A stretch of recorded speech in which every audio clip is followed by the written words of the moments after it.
जय हिंद दोस्तों, मैं Vikas UGC NET second history paper faculty आप सभी का स्वागत करता हूं फिलोफॉर्म पर। आई होप कि आप सभी अच्छे होंगे और आप सभी की तैयारी अच्छी चल रही होगी। एक बार मुझे कमेंट करके बता दीजिए आपके पास ऑडियो एंड वीडियो क्लियर है, यस या नो। उसके बाद क्लास को स्टार्ट करेंगे और आज की जो क्लास हमारी रहेगी वो मौर्य समाज के लिए और मौर्य साम्राज्य के लिए एक अंतिम क्लास रहेगी। इसके अंदर हम मौर्य साम्राज्य के प्रांतीय प्रशासन से लेकर उनकी न्याय व्यवस्था तक को पढ़ेंगे। तो कमेंट कर दीजिए आप एक बार, आपको वॉइस प्रॉपर आ रही है और जुड़ जाइए सभी एक बार।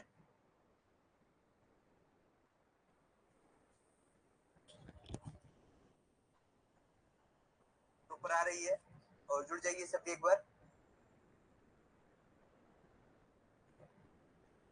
ऊपर आ रही है और जुड़ जाइए सभी एक बार।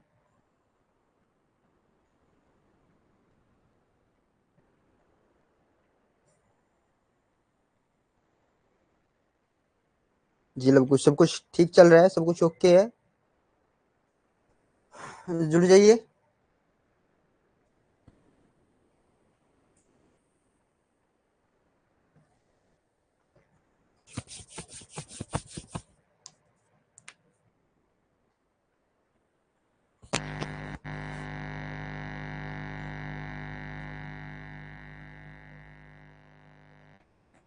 अंजू दक्ष, गुड इवनिंग बहन, गुड इवनिंग, शुभ संध्या आप सभी को।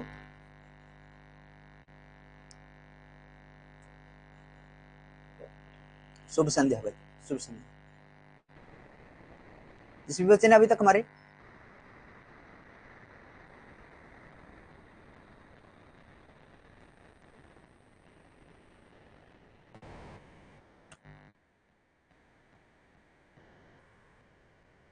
जिस भी बच्चे ने अभी तक टेलीग्राम ग्रुप को ज्वाइन नहीं किया उसको ज्वाइन कर लो, व्हाट्सएप ग्रुप को ज्वाइन कर लो, ताकि यूजीसी नेट के रिगार्डिंग आपको हर इंफॉर्मेशन मिलती रहे और जो हमारी क्लासेस होती है उसके लिंक्स आपको यहाँ पर प्रोवाइड होते रहे। फिलोफॉर्म के इंस्टाग्राम पेज को भी आप फॉलो कर सकते हैं, यहाँ पर हमारी शॉर्ट्स वीडियो डलती है जो आपके लिए point two point knowledge and fact होती है।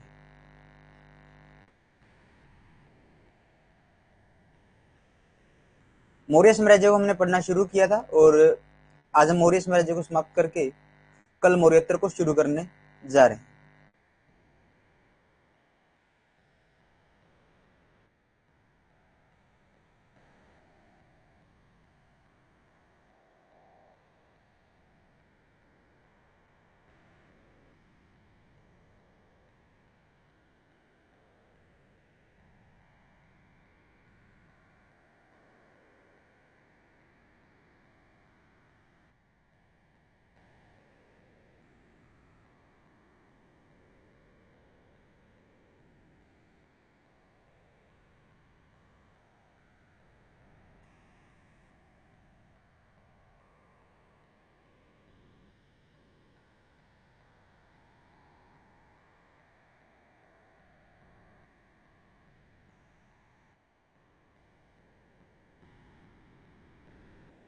जुड़ जाइए सब एक बार।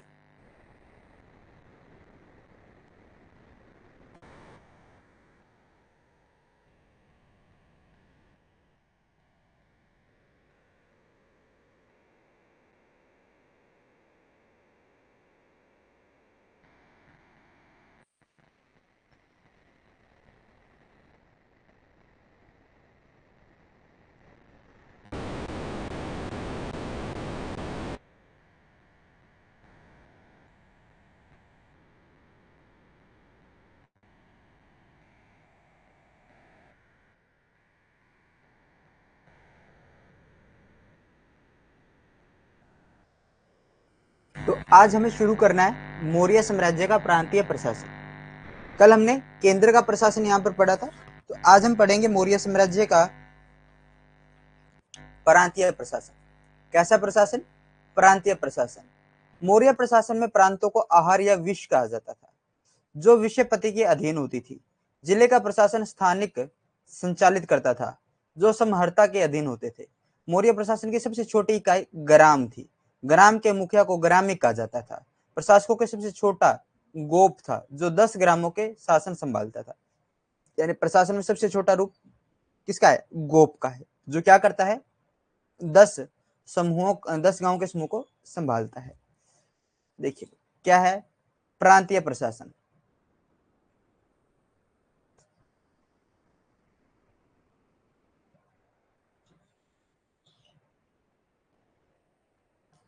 प्रांतीय प्रशासन, जिसे क्या कहते हैं, चक्र भी कहते हैं, चक्र भी कहते हैं, क्या कहते हैं, चक्र भी कहते हैं। यहां पर जो शासन करता था वो राष्ट्रपाल या कुमारपाल, कुमारपाल यहां पर राष्ट्र शासन करता था या फिर शासन करता था। प्रांत जो थे, प्रांत मंडल,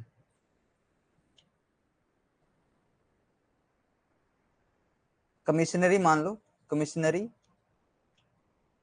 और यहां पर प्रदेष्टा, यहां पर अधिकारी कौन थे, प्रदेष्टा यहां पर अधिकारी थे। प्रांत मंडलों में अधिकारी कौन है, प्रदेष्टा। प्रांत अधिकारों में, प्रांत मंडलों में अधिकारी कौन है, प्रदेष्टा। प्रदेष्टा अर्थशास्त्र में इसका नाम मिलता है, ये प्रदेष्टा नाम किसमें मिलता है, अर्थशास्त्र।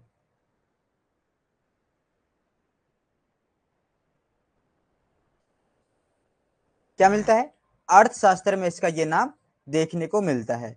अन्य नाम क्या है इनका,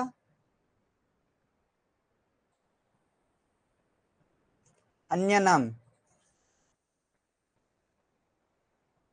पारदेशिक, पारदेशिक, अन्य अभिलेखों में ये नाम देखने को मिलता है। देखिए, प्रदेष्टा नाम जो मिलता है वो प्रांत मंडल के अधिकारियों को कहा जाता है, वो नाम हमें अर्थशास्त्र में देखने को मिलता है। और अन्य नाम हमें इसका पारदेशिक देखने को मिलता है। अन्य नाम क्या देखने को मिलता है, पारदेशिक देखने को मिलता है। मंडलों को अवहार क्या कहा जाता है, प्रांतों को क्या कहा जाता है, आहार या विष कहा जाता है, आहार या विषय कहा जाता है। ठीक है, आहार या विषय, आहार जो थे ये विषय में विभाजित थे, प्रांतों को आहार, ठीक है, और क्या में विभाजित थे। देखिए, आहार जो थे वो किस में डिवाइड थे, विषय में। विषय जिले की संख्या दिखाई गई है, जिले के तौर पर। विषय का प्रमुख विषयपति, प्रमुख विषयपति, एग्रोनोमोई, एग्रोनोमाई, एग्रोनोमाई शब्द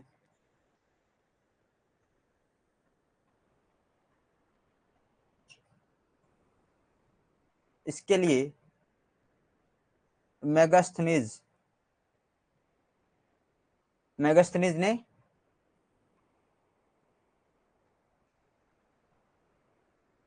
प्रयोग किया है। एग्रोनोमोई नाम इसके लिए किसने प्रयोग किया है, मेगास्थनीज ने प्रयोग किया है। क्लियर है।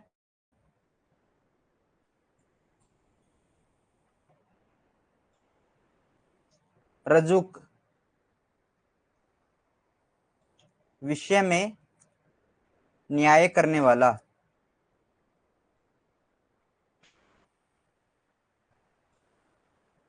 युक्त विषय में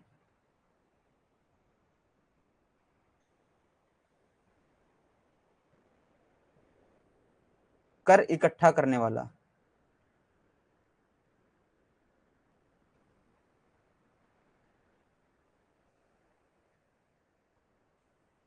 कर इकट्ठा करने वाला। रजुक कौन है, विषय में न्याय करने वाला, ठीक है। युक्त कौन है, विषय में कर इकट्ठा करने वाला। इसके लिए मेगास्थनीज ने जो विषयपति है उसके लिए कौन सा वर्ड यूज किया, एग्रोनोमोई। कौन सा वर्ड यूज किया, एग्रोनोमोई वर्ड उसने यूज किया।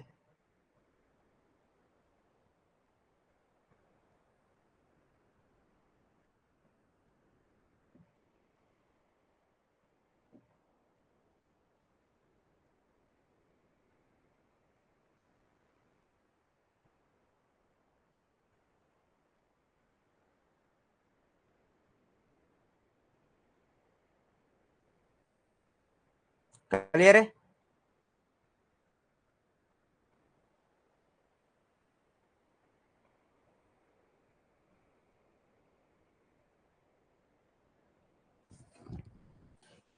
देखिए भाई, आगे बढ़े।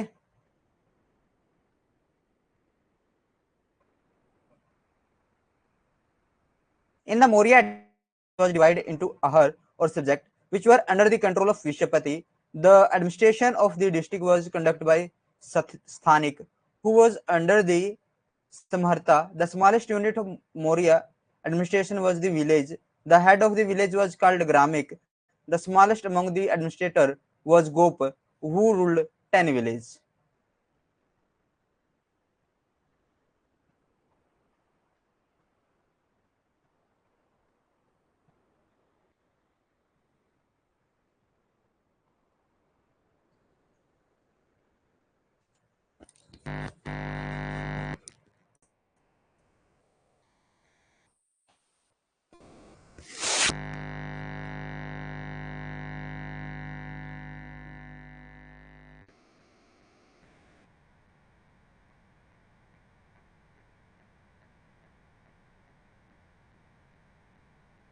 कमेंट कीजिए।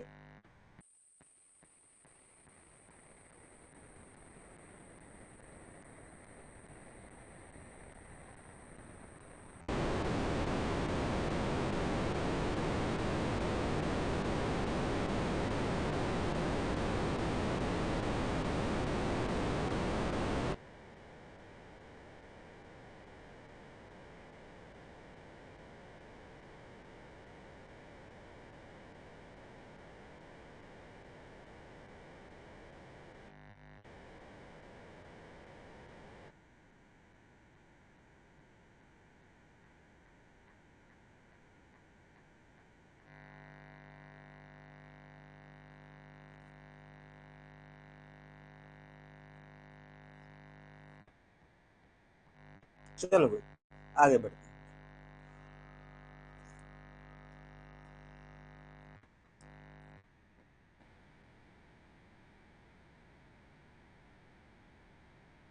गांव शासन की सबसे छोटी इकाई।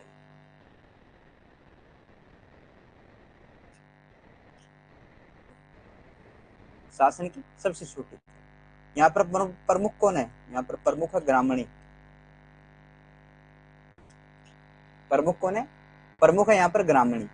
गांव के अंदर दो स्वरूप थे। गांव के दो स्वरूप।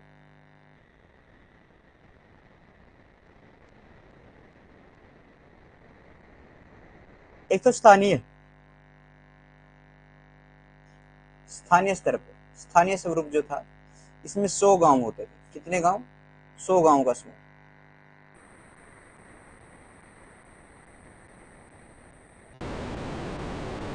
यहाँ पर प्रमुख जो होता था स्थानिक।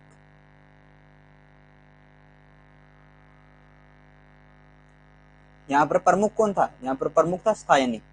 प्रमुख कौन है यहाँ पर? स्थानिक। जो स्थानीय स्वरूप है वहां पर प्रमुख कौन है? स्थानिक।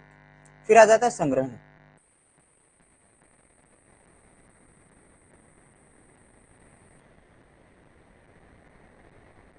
जो ये संग्रहण रूप था, इसमें 10 गांवों का समूह होता था।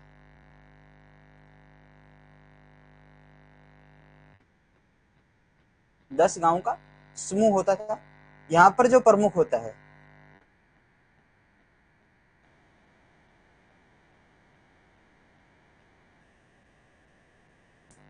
उसे गोप या गोपता कहा जाता है। क्या कहा जाता है? गोप या गोपता उसे कहा जाता है। गांव सबसे छोटी इकाई शासन की। प्रमुख ग्रामीणी। गांव के दो स्वरूप, एक स्थानीय और एक संग्रहण। स्थानीय के अंदर 100 गांव का समूह और जिसके प्रमुख को क्या कहा जाता है? स्थानिक। और फिर आ जाता है संग्रहण। संग्रहण के अंदर 10 गांव का समूह और जिसके प्रमुख को क्या कहा जाता है? गोप कहा जाता है। गोप या गोपता कहा जाता है। क्लियर है?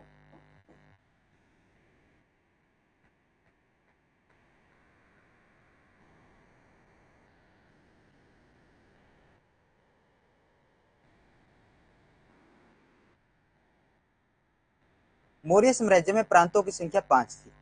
तो 5 प्रांतें और देख लेते हैं कौन कौन सी थी। मौर्य साम्राज्य में प्रांतों की संख्या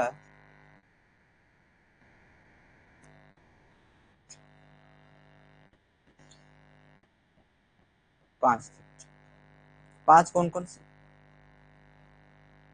प्रांत, और यहां पर लिखेंगे राजधानी।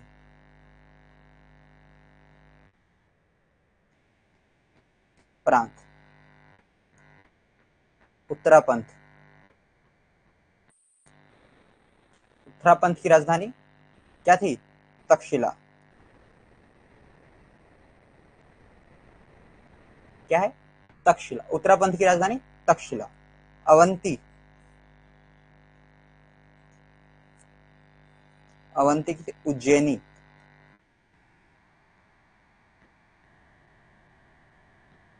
फिर आ जाता है कलिंग। कलिंग की थी तोशली।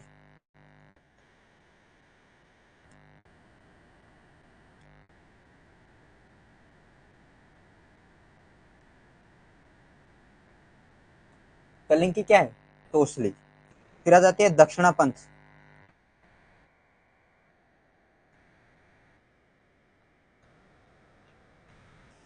सुवर्णगिरी। सुवर्णगिरी। ठीक है, क्या जाती है? सुवर्णगिरी इसकी राजधानी आ जाती है। फिर आ जाता है प्राची या प्राची। इसकी जो राजधानी आती है पाटलिपुत्र।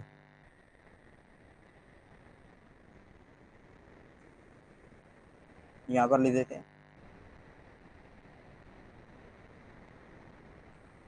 प्राची या प्राची की राजधानी पाटलिपुत्र। प्राची या प्राची की राजधानी पाटलिपुत्र। प्रांतों के अंदर मौर्य साम्राज्य के अंदर कितने प्रांत है? 5 प्रांत है। कितने प्रांत है? 5 प्रांत है। प्रांत और राजधानी की बात करें, उत्तरापंथ की राजधानी, उत्तरापंथ की राजधानी तक्षशिला। उत्तरापंथ की राजधानी तक्षशिला। अवंती की उज्जैनी। अवंती की उज्जैनी। और अवंती उज्जैनी के अंदर ही महिष्मती साम्राज्य यहाँ पर आपको देखने को मिलेगा। महिष्मती उज्जैनी का। कलिंग तोशली। कलिंग तोशली। दक्षिणापंथ की सुवर्णगिरी। दक्षिणापंथ की सुवर्णगिरी। प्राची या प्राची की पाटलिपुत्र। प्राची या प्राची की पाटलिपुत्र। ठीक है। नगर के अंदर हमने चर्चा की। नगर के अंदर प्रांतीय प्रशासन की हमने चर्चा की। प्रांतीय प्रशासन के अंदर विषय आहार, और विषय के अंदर आहार के अंदर राष्ट्र, और विषय के अंदर विषयपति, और नगर के अंदर नागरिक या नगरपौर ये होता था। और ग्राम के अंदर सबसे छोटी इकाई ग्रामीण, और ग्रामीण के अंदर जो होता था क्या, 2 भाग थे, एक स्थानिक और एक संग्रहण। स्थानिक के अंदर 100 गांवों का समूह जिसमें प्रमुख को स्थानिक, और संग्रहण के अंदर 10 गांवों का समूह जिसके प्रमुख को गोप कहा जाता है। अब हम बढ़ते हैं नगर प्रशासन की तरफ। किसकी तरफ? नगर प्रशासन। प्रांतीय हमने पढ़ा, केंद्र पढ़ा, केंद्र के बाद प्रांतीय पढ़ा, प्रांतीय के बाद अब नगर को पढ़ते। नगर।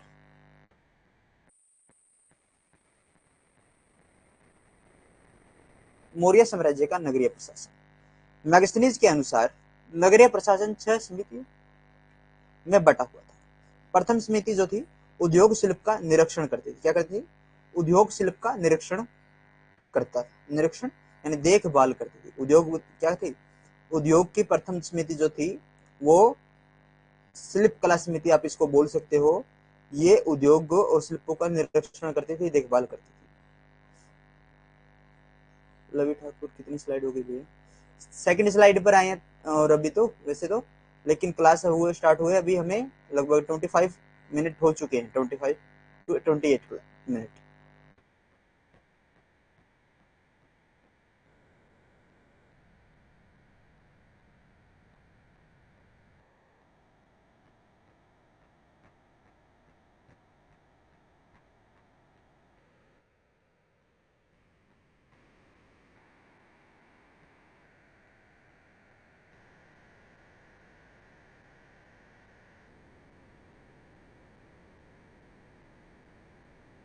आगे बढ़े।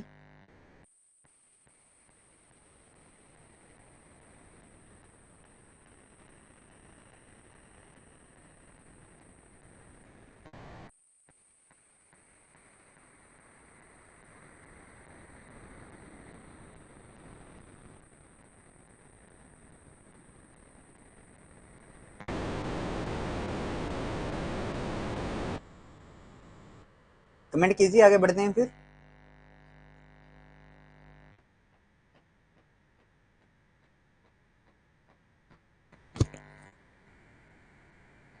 बिल्कुल ठीक। नगर प्रशासन, नगर प्रशासन का विस्तृत विवरण, विस्तृत विवरण, विस्तृत विवरण हमें कहां से मिलता है? मेगास्थनीज की इंडिका से मिलता है। मेगास्थनीज की रचना है इंडिका। मेगास्थनीज की इंडिका से हमें विस्तृत विवरण मिलता है। यह माना जाता है कि सामान्यतः, यह सामान्यतः, यह सामान्यतः देखने से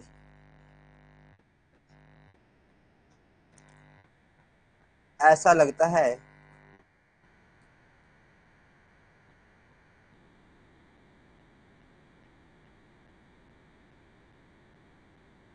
ऐसा लगता है कि यह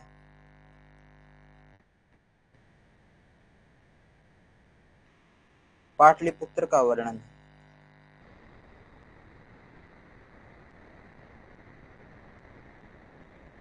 किस चीज का वर्णन है? पाटलिपुत्र का वर्णन। मेगास्थनीज के अनुसार मौर्य शासन के नगरीय प्रशासन जो था 6 समितियों में भगा हुआ था। कितने समितियों में? 6 समितियों में बटा हुआ था। इन 6 समितियों के अंदर 5 सदस्य होते थे। ठीक है, 30 सदस्यों का 30 सदस्यों वाले एक मंडल यहाँ पर रहता है। देखिए, नगर प्रशासन,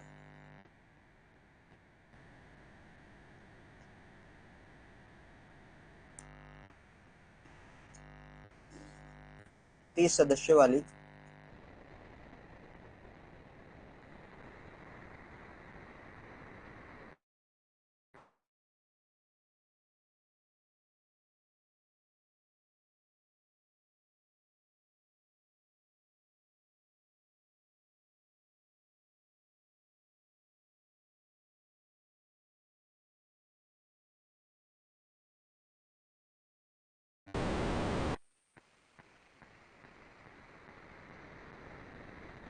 पांच सदस्य,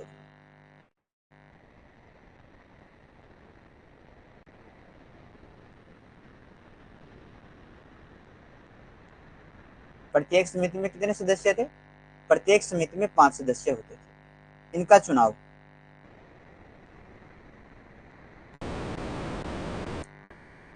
न होकर नियुक्ति की जाती थी, की जाती थी। विस्तृत नौकरशाही यहाँ पर दिखाई देती है। विस्तृत नौकरशाही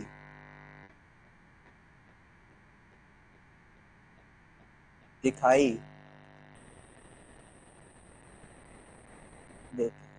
नगर प्रशासन की हम बात करें, नगर प्रशासन को 30 सदस्यों वाली एक समिति चलाती है। एक मंडल है जिसके अंदर सदस्य हैं 30, और उनको आगे डिवाइड किया गया है 6 समितियों के अंदर। 6 समितियों के अंदर कितने सदस्य? एक समिति के अंदर 5 सदस्य। इनका क्या नहीं होता है? इनका चुनाव नहीं होता है, ठीक है, इनकी नियुक्ति की जाती है। नियुक्ति से हमें पता चलता है कि यहाँ पर एक विस्तृत नौकरशाही हमें देखने को मिलती है। क्या देखने को मिलती है? एक विस्तृत नौकरशाही हमें यहाँ पर देखने को मिलती है।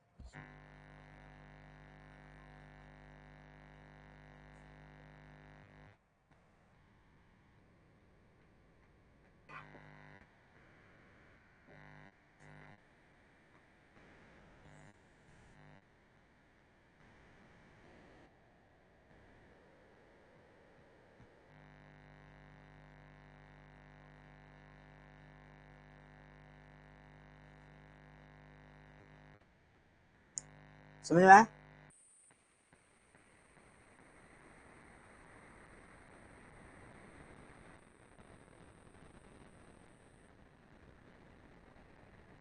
कमेंट कीजिए।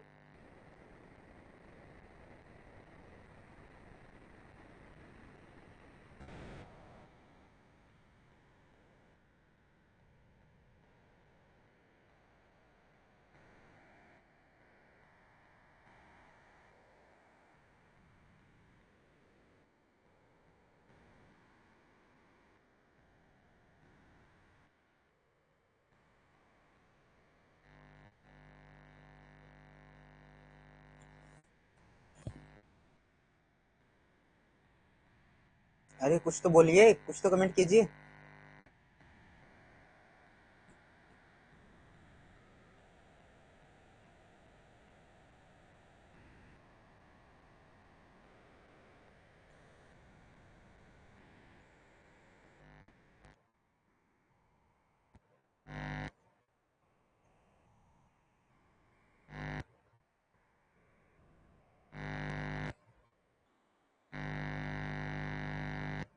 चलिए इन 6 समितियों को पढ़ते हैं। पहली समिति जो थी उद्योग शिल्प का निरीक्षण करती थी, यानी शिल्प कला समिति। पहली समिति कौन सी है? शिल्प कला समिति। शिल्प कला समिति में क्या था? ये करेगी क्या? ये उद्योग एवं शिल्प की देखभाल करेगी। देखभाल करेगी, ठीक है, इनका निरीक्षण करेगी। द्वितीय समिति विदेशियों की देखरेख करती थी, यानी वैदेशिक समिति। वैदेशिक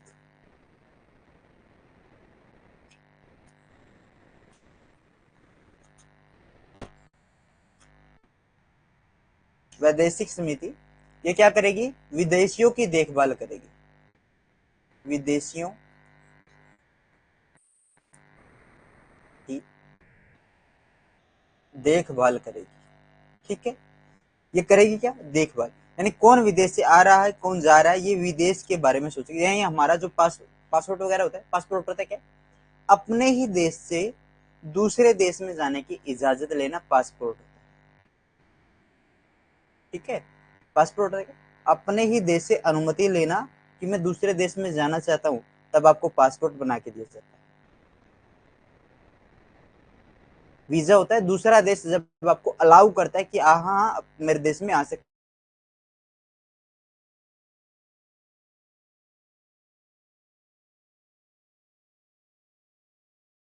समिति समझ में आई? करेगी क्या? विदेशियों की देखभाल करेगी। तीसरी जो समिति जनगणना समिति।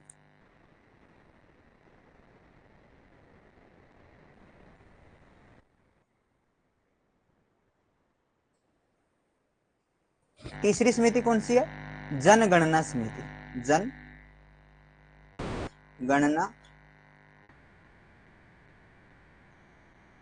समिति। जनगणना समिति क्या करती है? जन्म मरण का ब्यौरा रखती है।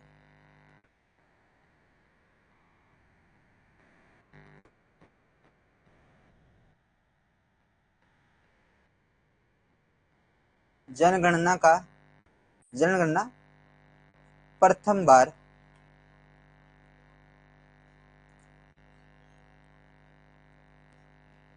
मौर्य काल में प्रारंभ प्रारंभ होती है। यानी जनगणना पहली बार कब शुरू हुई थी? तो जनगणना पहली बार मौर्य काल में शुरू हुई थी। जनगणना समिति की हमें जानकारी मिलती है किसमें? मौर्य साम्राज्य के नगरीय प्रशासन में। उसमें जन्म मरण मृत्यु आदि का ब्यौरा रखा जाता है। और जनगणना प्रथम कब शुरू हुई थी? मौर्य काल में शुरू हुई थी। उसके बाद आती है चौथी समिति व्यापार वाणिज्य की व्यवस्था, यानी वाणिज्यिक समिति। कौन सी व्यवस्था? वाणिज्यिक समिति, जो व्यापार की व्यवस्था करेगी, वाणिज्य की व्यवस्था करेगी।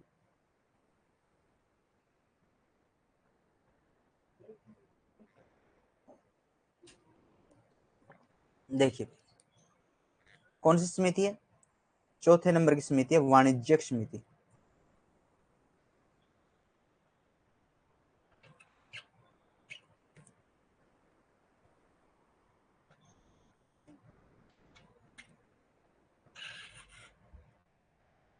वाणिज्यिक समिति ये क्या करेगी? वाणिज्य की देखभाल, यानी व्यापार वाणिज्य की व्यवस्था करेगी।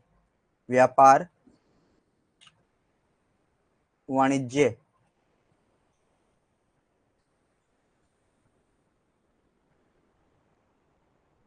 देखभाल कि व्यापार कैसे किया जा रहा है उनकी करेगी। दूसरी आ जाती है विक्रय की व्यवस्था और निरीक्षण करना, यानी वस्तु निरीक्षक।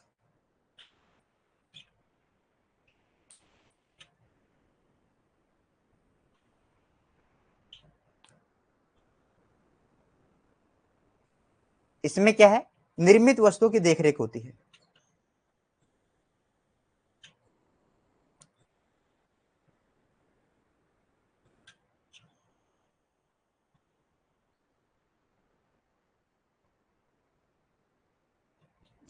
निर्मित वस्तु की देखभाल कैसे होती है, ये देखभाल करते हैं कि हमने जो वस्तु बनाई थी राज्य के अंदर, किसी ने उसको स्टोर तो नहीं किया। अब वस्तु वहां पर तो ऐसी चीज है नहीं कि मोबाइल फोन है या फिर गोल्ड। वो देखभाल किसकी करते थे, यानी खाद्य फसलें जो बोई गई हैं, जो वहां पर खाने के लिए है, जो मूलभूत वस्तुएं हैं जिनकी आवश्यकता, समाज स्टोर तो नहीं किया ताकि वो उसके ऊपर क्या ना कर सके, ज्यादा मुनाफा ना कमा सके। यानी उसको स्टोर तो नहीं कर रहे ना कोई, कि जब उसकी जरूरत होगी मंदी के दौरान उसको अधिक भाव में जब बेचा जाएगा, जब उसकी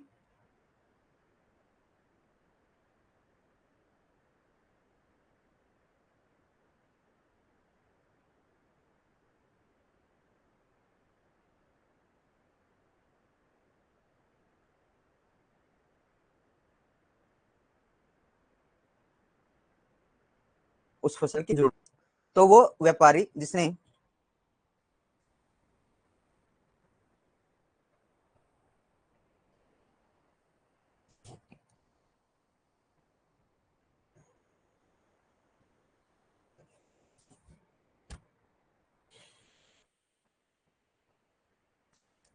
अब मान लीजिए किसी व्यापारी ने अनाज को स्टोर करके रख लिया और उसने उस अनाज को स्टोर करता रहा, खरीदता रहा, सस्ते भाव में खरीदता रहा।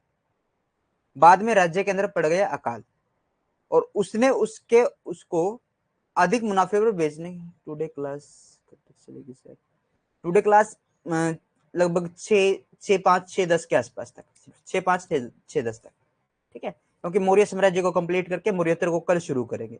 मौर्योत्तर आपका 3 क्लासों के अंदर खत्म करने की कोशिश करेंगे कि मौर्योत्तर खत्म होते ही हम गुप्त साम्राज्य शुरू कर दें, कि मौर्य जब जाएंगे तभी गुप्त आएंगे, गुप्तों के बाद हर्षवर्धन आएगा, ठीक है।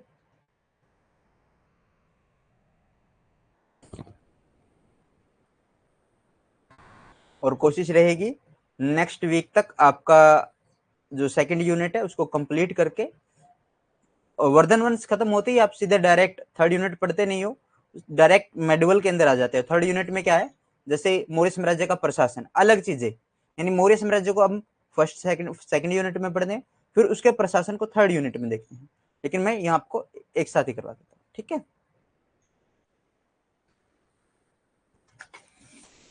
जैसे आपकी रहती है यूनिट सेकंड के अंदर रहती है, यूनिट थर्ड में आपका source of medieval Indian history आ जाता है, और गोरी डायनेस्टी और मोहम्मद गोरी एंड इन्वेशन आ जाते हैं, ये चीजें आ जाती हैं।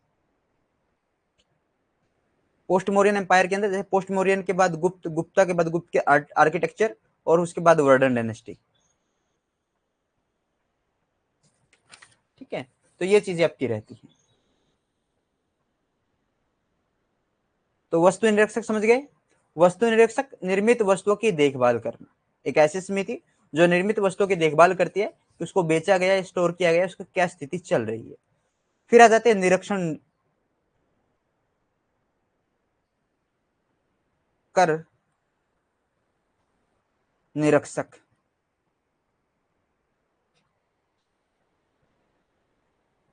षष्ठ समिति, छठी समिति है कर वसूलने की व्यवस्था, यानी बिक्री कर और चुंगी कर वसूलती है। बिक्री कर वह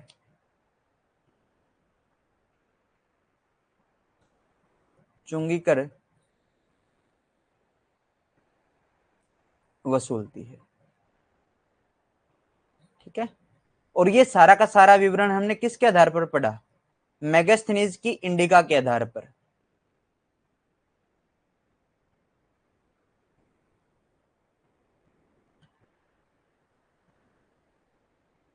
आधार पर इस विवरण को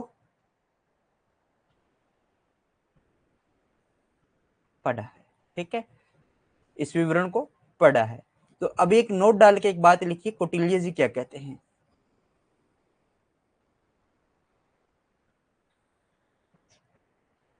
कौटिल्य, विष्णुगुप्त, चाणक्य, सब इन्हीं का नाम। कौटिल्य नहीं,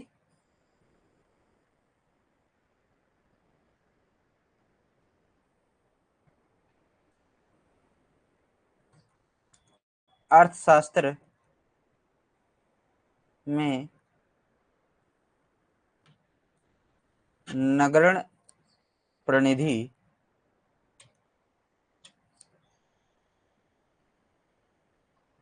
अध्याय लिखा है। इस प्रकार की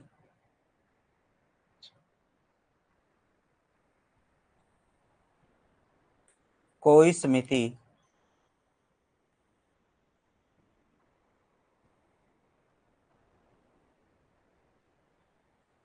उल्लेख नहीं मिलता, नहीं मिलता है।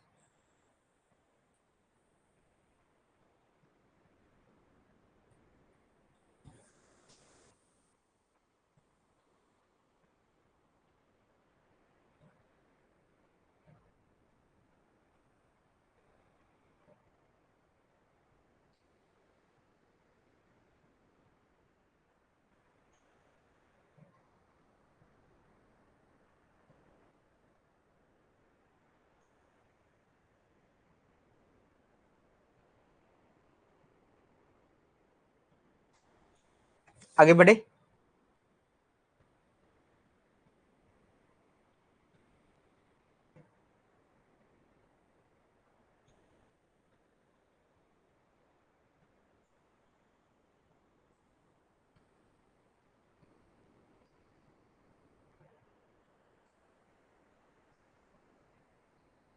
यस, तो आगे बढ़ते हैं।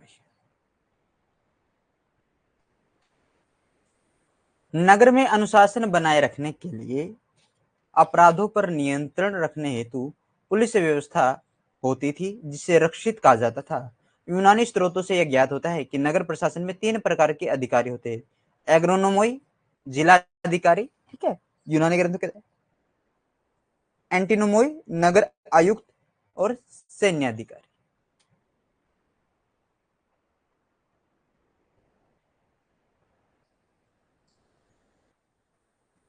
According to Megasthenes, the urban administration of the Maurya rule was divided into 6 committees.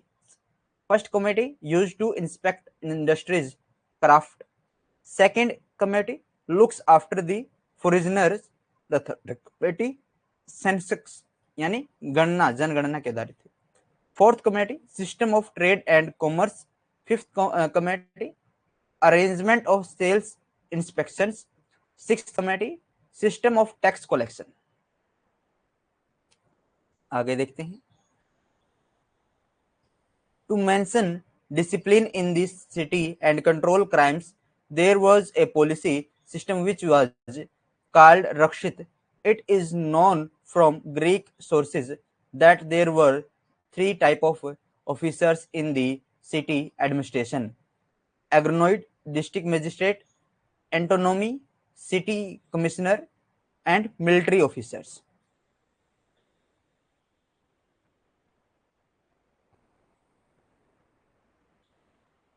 देखिए भाई, ये बात कर रहा है यहां पर न्याय व्यवस्था की। एक मिनट,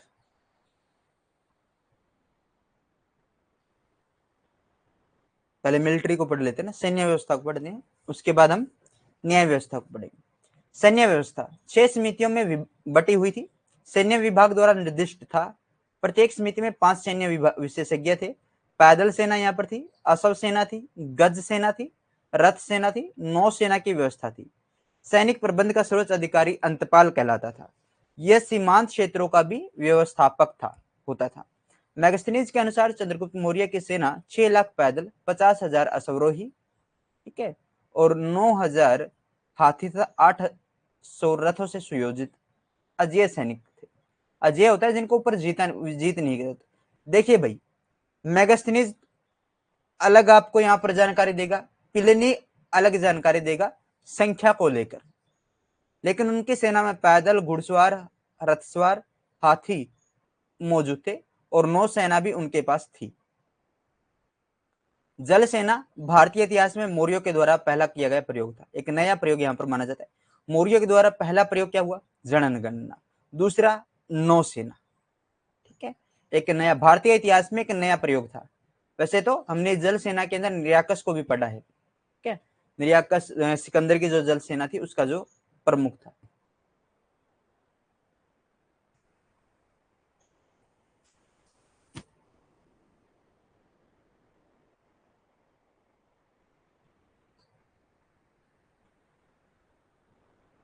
आगे बढ़े, देखिए भाई, सेना को ढंग से पढ़ते हैं। राजकीय सेना, सेना कैसी थी? राजकीय सेना,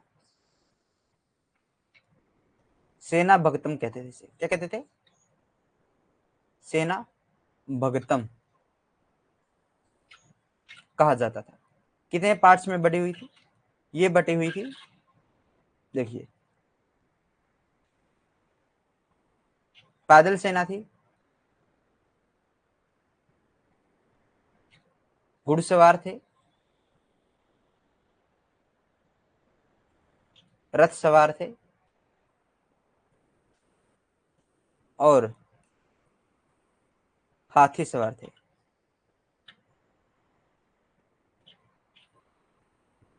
पैदल जो थे ये कहते हैं 6 लाख। पिलनी,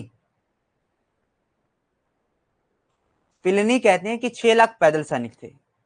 फिर आ जाता है घुड़सवार, वो कहता है कि 30,000 घुड़सवार थे। रथ सवार कहता है उल्लेख नहीं है। प्लिनी ने रथ सवारों के लिए क्या नहीं किया? उल्लेख नहीं किया कि वहां पर रथ सवार कितने थे। हाथी सवार कहते हैं 9,000 हाथी थे।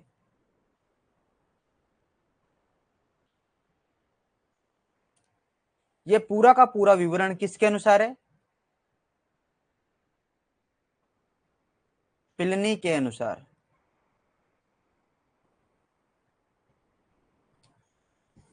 और मैगस्थनीज कहता है कि युद्ध समिति, एक युद्ध परिषद होती थी जिसके सदस्यों की संख्या 30 होती थी, जो 6 अलग अलग भागों में डिवाइड थी, ठीक है। जैसे इसने नगर का वर्णन किया है, नगर समिति का वर्णन किया, उसी प्रकार इसने यहां पर भी विवरण दिया है भाई, ठीक है।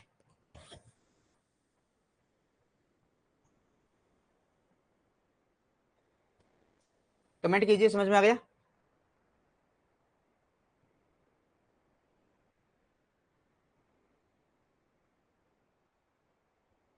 देखिए, मैगस्थनीज को पढ़ लेते हैं कि मैगस्थनीज क्या कहता है कि 6 प्रकार के मैगस्थनीज,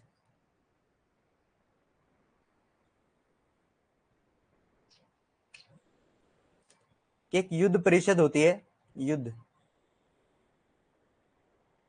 परिषद होती है जिसके सदस्यों की संख्या 30 है। 30 सदस्य हैं। कितने सदस्य हैं? 30 सदस्य हैं। 6 समिति है।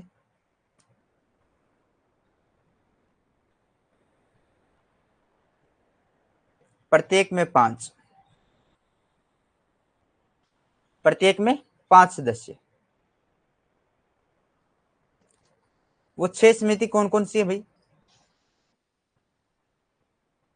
देखिए, जल सेना,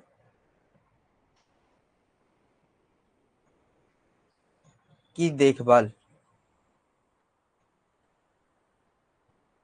पहली समिति क्या करती थी? जल सेना की देखभाल करती थी।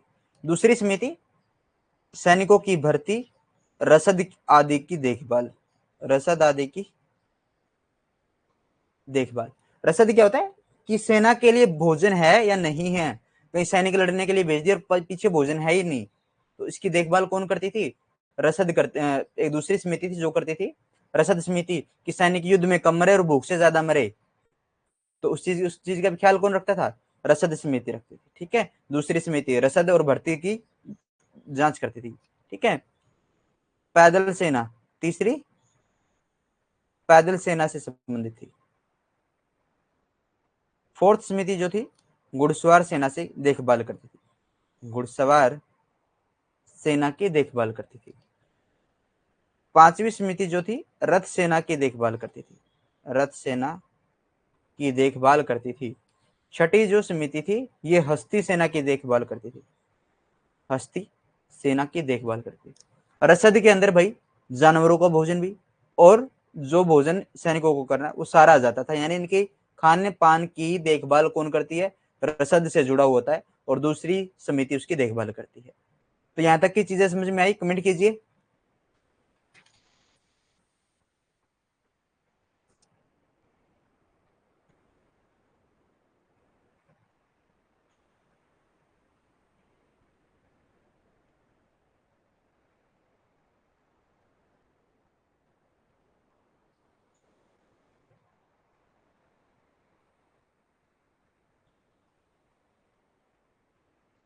क्लियर है?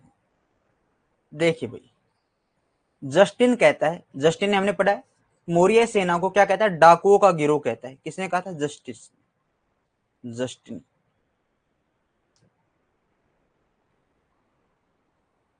मौर्य सेना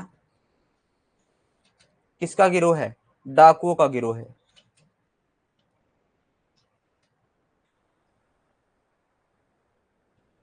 गिरोह कहा है। सेना के लिए 5 प्रकार के किले थे, 5 प्रकार के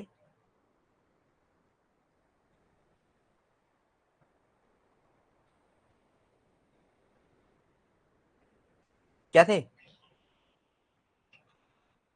5 प्रकार के किले थे। एक तो स्थल, जल, वन, गिरी और मग। ठीक है, मग, ये क्या थे? 5 प्रकार के किले थे जो सेना के लिए होते। सैन्य विभाग का प्रधान सेनापति,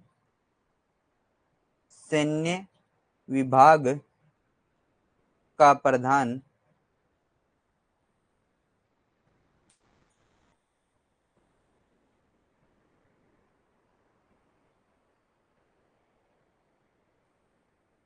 सेनापति। युद्ध क्षेत्र में सेना का संचालन कौन करता है? युद्ध क्षेत्र में सेना का संचालन करने वाला, सेना का संचालन करने वाला नायक।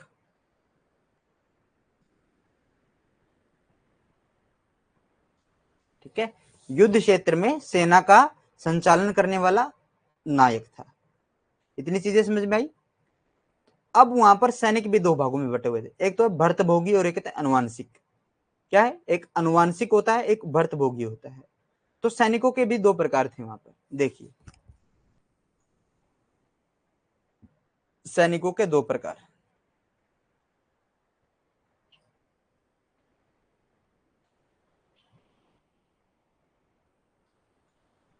अनुवांशिक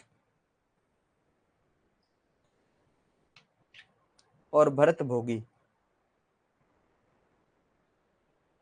अनुवांशिक जो होते हैं ये जन्म पर आधारित होते हैं। ठीक है, नियमित वेतन भोगने वाले, नियमित वेतन भोगने वाले, यानी ये इनकी जो नियुक्ति रहेगी वो नियमित रूप से रहेंगे। ठीक है, भर्तभोगी होते हैं भाड़े के, यानी अस्थायी सैनिक।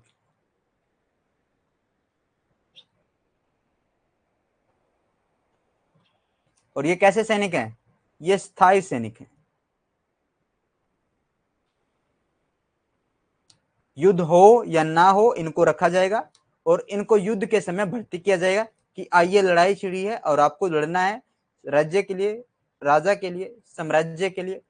अलग अलग इनको मोटो देकर लड़ाई के अंदर भर्ती किया जाता है। ठीक है, सेना में भर्ती किया जाता है और फिर लड़ाई के लिए भेज दिया जाता है। अच्छा, अब कमेंट करके बताइए इनमें से सबसे ज्यादा कौन से सैनिक मरते होंगे।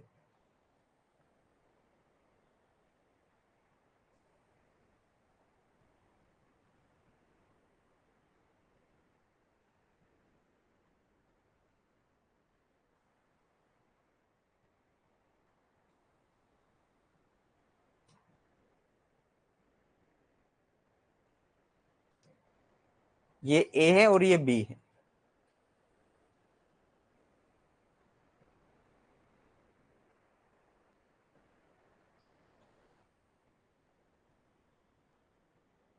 स्थायी सैनिक, देखिए इनको ट्रेनिंग भी दी जाती है अच्छी प्रकार से, इनको सारी चीजों का पता रहता है कि किस माहौल में किस प्रकार से लड़ना है, और ये होते हैं सिर्फ कुछ समय के लिए ट्रेन इनको किया जाता है, इनको ज्यादा नॉलेज नहीं होती हर चीज की। ठीक है, तो ये नौ सिखिया होता है। आप अगर नौ सिखिए को कोई भी फायरिंग के लिए कोई भी हथियार देते हैं तो सबसे पहले अपने आप के लिए खतरा होता है वो।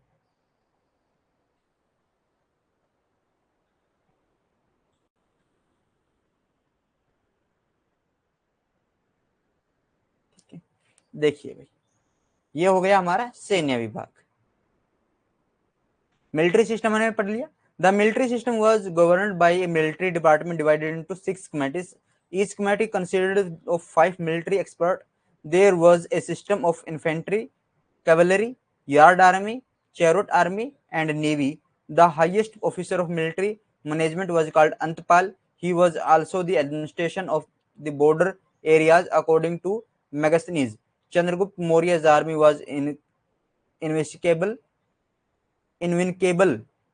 equipped with 6 lakh infantry, 50,000 cavalry, 9,000 elephants, and ride 800 chariots। ठीक है, अब आ जाता है मगध साम्राज्य के न्याय व्यवस्था, जुडिशियल सिस्टम। मौर्य को मौर्य के एकांतांतरम शासन में सम्राट सर्वोच्च न्यायाधीश होता था। वह सभी प्रकार के मामलों की सुनवाई अंतिम अदालत था। इसके अतिरिक्त संपूर्ण साम्राज्य में अनेक अदालतें होती थी। न्यायालय मुख्यतः दो प्रकार के होते थे, धर्मस्थिज और कटकसोदा। देखिए,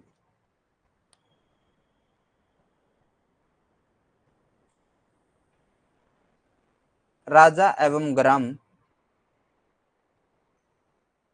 न्यायालय को छोड़कर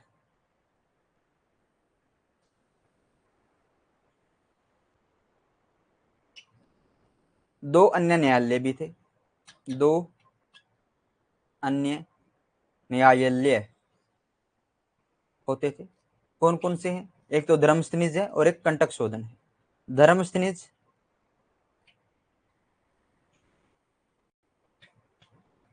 धर्मस्थनिज क्या कहता है? धर्मस्थनिज में क्या होता है? आधुनिक सिविल कोर्ट आप मान लीजिए, आधुनिक सिविल कोर्ट अब मान लीजिए, ठीक है, आधुनिक सिविल कोर्ट जब मान लीजिए, इसमें होता क्या है? इसमें जो न्यायाधीश होता है, न्यायाधीश होता है, उसे व्यवहारिक कहा जाता है, व्यवहारिक कहा जाता है। इसमें 3 विधि और 1 व्यवहारिक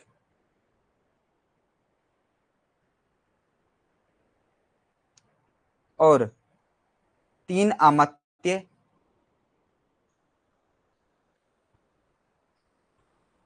और कितने सदस्य हो गए? कुल 7 सदस्य होते थे।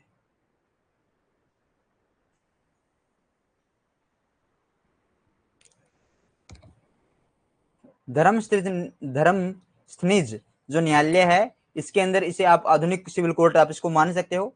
इसमें न्यायाधीश जो होता है वो व्यवहारिक कहलाता है, और जो व्यवहारिक होता है इसके अंदर जो न्यायाधीश था, धर्मस्थनिज जो न्यायालय था, इसके अंदर कुल 7 सदस्य होते हैं। 7 सदस्यों में 3 विधि विशेषज्ञ यानी जो कानून की नॉलेज रखते हैं, विधि विशेषज्ञ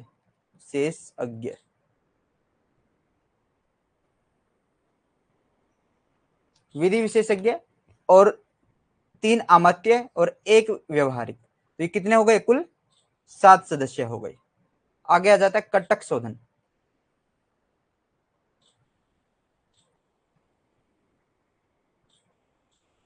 आप फौजदारी न्यायालय इसको बोल सकते हैं, फौजदारी न्यायालय।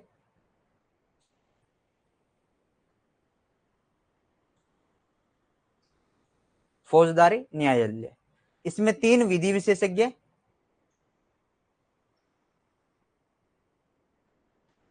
3 विधि विशेषज्ञ और 3 अमात्य।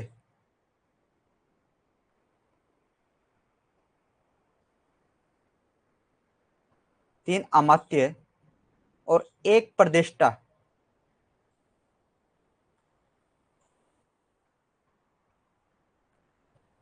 होता था। इसका जो प्रमुख होता है उसे, जो कटक शोधन का जो न्यायाधीश होता है उसे क्या कहते हैं? प्रदेष्टा कहते हैं। न्यायाधीश, न्यायाधीश कौन है? प्रदेष्टा। कौन है? प्रदेष्टा। मैं यहां पर लिख देता हूं इसके न्यायाधीश को, प्रदेष्टा।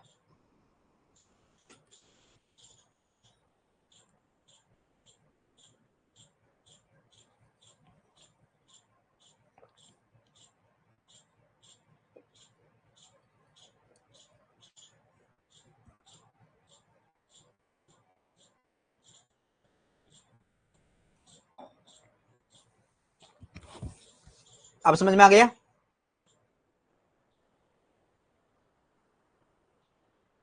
और जो राजा है वो अंतिम अदालत है भाई, ठीक है, राजा सर्वोपरि है। अब राजा के पास ये तो काम है नहीं कि वो पूरा दिन बैठ के न्याय करेगा, घूमना फिरना भी है उसको, और भी बहुत सारे काम है, राजा है वो।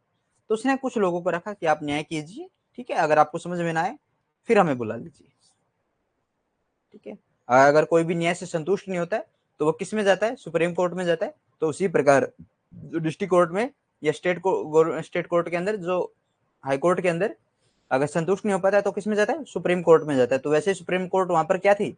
राजा था। आगे बढ़े, पीछे से रख के, क्या है मेरे पीछे? अच्छा, प्रतिष्ठा लिखा हुआ है, चलो कोई बात नहीं भाई, ऊपर लिख दिया मैंने प्रतिष्ठा को। अब कमेंट कीजिए, आगे बढ़ते हैं।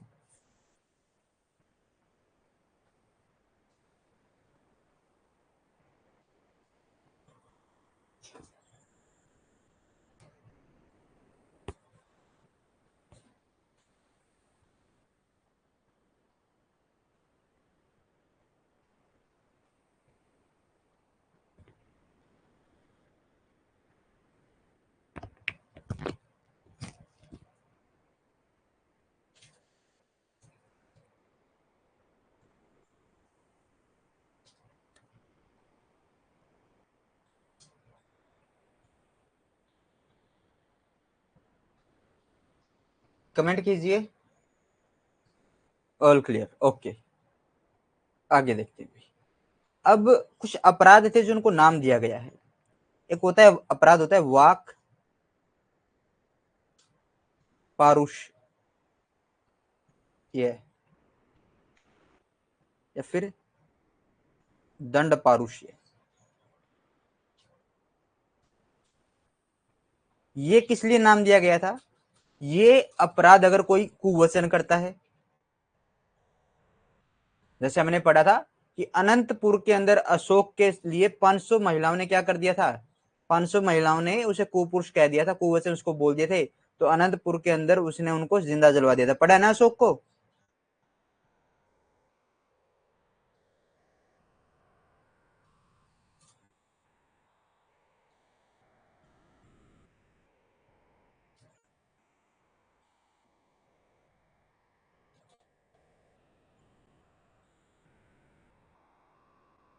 अगर कोई मारपीट करता है, ठीक है, मानहानि का कोई केस आता है, तो उसको किसके रूप में देखा जाएगा? वाक पौरुषय या दंड पौरुषय के रूप में देखा जाएगा। फिर आ जाता है चोरी, डकैती, लूट। इन सब में क्या नाम दिया गया है? साहस।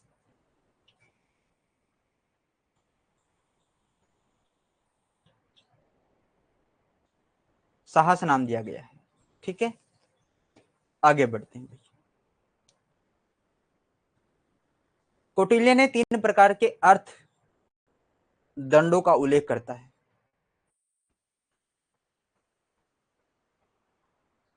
पूर्व शास्त्र दंड यह 48 से लेकर 96 पन तक का होता है। इसके लिए कितना है, 48 से लेकर 96 पन आपको देने होंगे। मध्य शास्त्र दंड, इसके लिए 200 से लेकर 500 पन आपको भुगतान करना होगा, जुर्माना एक प्रकार का। गुड इवनिंग अनु बहन, गुड इवनिंग, शुभ संध्या। उत्तम शास्त्र दंड, ये 500 से लेकर 1000 पन आपको देने होंगे दंड के स्वरूप में। और कौटिल्य के अनुसार जब आप कोई भी न्यायाधीश है वो न्याय करता है तो उसको 4 बातें समझानी होती है। कितना हो गया, कंप्लीट हो गया भाई मोर, ये तो क्या, कौटिल्य कहता है कि न्यायाधीश जब न्याय करेगा तो कितनी बातों को ध्यान में रखेगा, 4 बातों को, यानी 4 बातों को उनको पता होना चाहिए जो भी न्यायाधीश है। पहली बात होती है कि धर्म को ध्यान में रखे। धर्म मतलब धर्म शास्त्र का ध्यान, धर्म शास्त्र का ध्यान, ठीक है, कि धर्म शास्त्र के अनुसार कोई उसके विधान है या नहीं। दूसरा व्यवहार, यानी गवाह, उसके लिए उसके विपरीत कोई गवाह है या उसके सेफ में कोई गवाह खड़ा है या नहीं, ठीक है। फिर आ जाता है चरित्र। चरित्र मतलब उसका इतिहास, उस व्यक्ति के ऊपर पहले कोई आपराधिक मामला तो नहीं है, पहले उस व्यक्ति ने क्या किया है, कुछ इसके बारे में, लोक इतिहास के बारे में से कहते हैं लोक इतिहास, लोक, ठीक है। आप भी तो लेकर जाते हो ना पुलिस वेरिफिकेशन, कहीं पर जब आपकी जॉब लगती है तो पुलिस वेरिफिकेशन आपको करवाना होगा, ठीक है। शासन, राज आज्ञा का ध्यान रखना कि राजा ने क्या आज्ञा दी है उसको देखना है। क्लियर है। तो ये हो गया आपका भाई पूरा का पूरा मौर्य साम्राज्य। अब देखिए गुप्त व्यवस्था, गुप्तचर व्यवस्था ऐसे करवा देंगे, ठीक है। गुप्तचर व्यवस्था के लिए तो प्रधान जो होगा इसका अध्यक्ष, इसका प्रधान क्या होगा, महामात्य सर्प, महामात्य सर्प। गुप्तचर विभाग का जो अध्यक्ष होगा वो महामात्य सर्प होगा।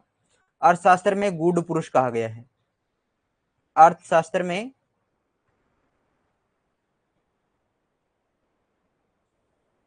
गूढ़ पुरुष कहा गया है। स्त्री और पुरुष दोनों होते हैं, स्त्री प्लस पुरुष दोनों ही गुप्तचर होते थे। 2 प्रकार के गुप्तचर थे, एक तो संस्था, एक संचार। संस्था एक स्थान पर रहता था, संचार अलग अलग घूम घूम कर सूचना इकट्ठा करता था, घूम घूम कर सूचना इकट्ठा करता था, ठीक है। गुप्तचर व्यवस्था समझ में आ गई। प्रतिवेदक, हमने अशोक को जब पढ़ा था तो प्रतिवेदक शब्द यूज किया था। प्रतिवेदक समझते हो, प्रतिवेदक वो होते हैं जो विशेष संवाददाता होते हैं, विशेष संवाददाता, यानी कोई विशेष संवाददाता जो, यानी कोई विशेष गुप्तचर जो स्पेशल हैं, ठीक है, उनको प्रतिवेदक कहा जाता है। और ये किसी भी समय सीधे सम्राट से मिल सकते हैं, वो किसी भी हालत में हो या कुछ भी कर रहा हो।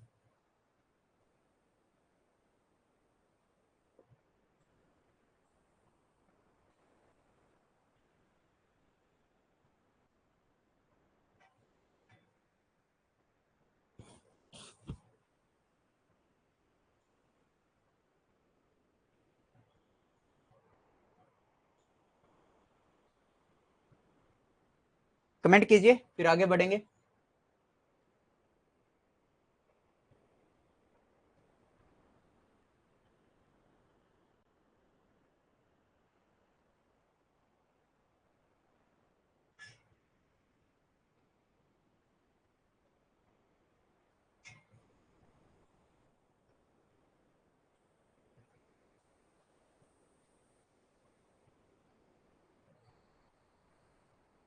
क्लियर। देखिए भाई, शांति व्यवस्था बनाने के लिए पुलिस थी, शांति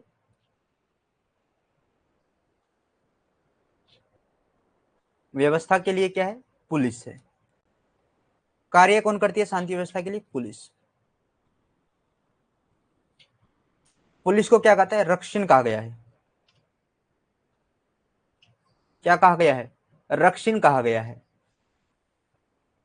उपनाम की अगर मैं बात करूं, उपनाम पुलिस अधिकारी के, ठीक है, अधिकारी के।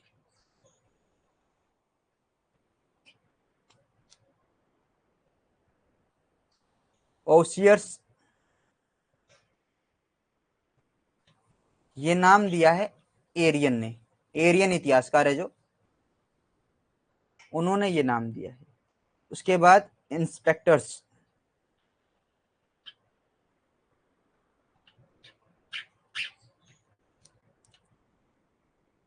स्ट्रेबो, ठीक है, स्ट्रेबो ने ये नाम दिया है।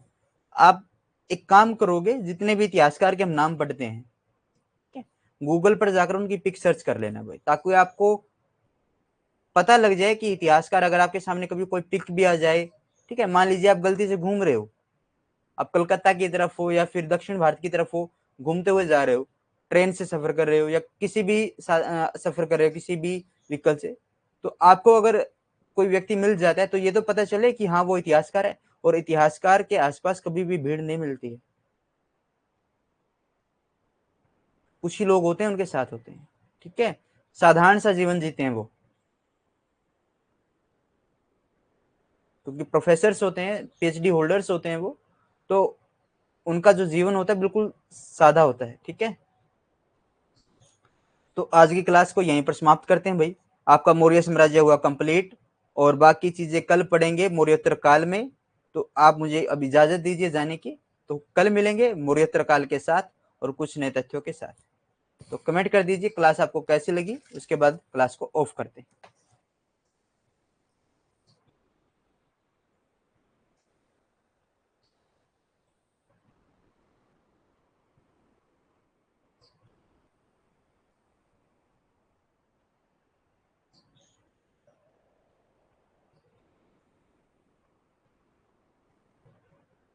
लाइव क्लास में अंजू, एक प्रोसेस होता है, उस प्रोसेस से इस क्लास को गुजरना पड़ेगा। सर्वर के अंदर जब 1 आवर कंप्लीट हो जाएगा तब जाकर ये क्लास डलेगी, ठीक है। अनु, मैंने आपको मैसेज डाला हुआ है, आपने चैट, आपने ऐप खोलकर ओपन ही नहीं किया होगा। चैट बुक्स के अंदर सुबह भी मैसेज किया था, क्लास शुरू करने से पहले मैसेज किया था, और क्लास शुरू करके मैसेज किया था।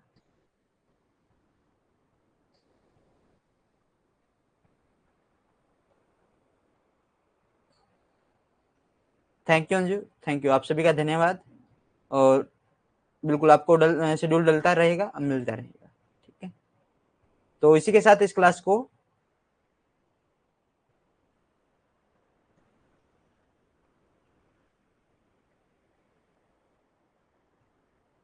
अपना चैट बॉक्स ओपन करके देखना, मैसेज मिलेगा उसके अंदर, ठीक है। तो इसी के साथ इस क्लास को यहीं पर समाप्त करते हैं, फिर मिलेंगे एक नए अध्याय के साथ, कुछ नए तथ्यों के साथ। तब तक के लिए जय हिंद, जय भारत।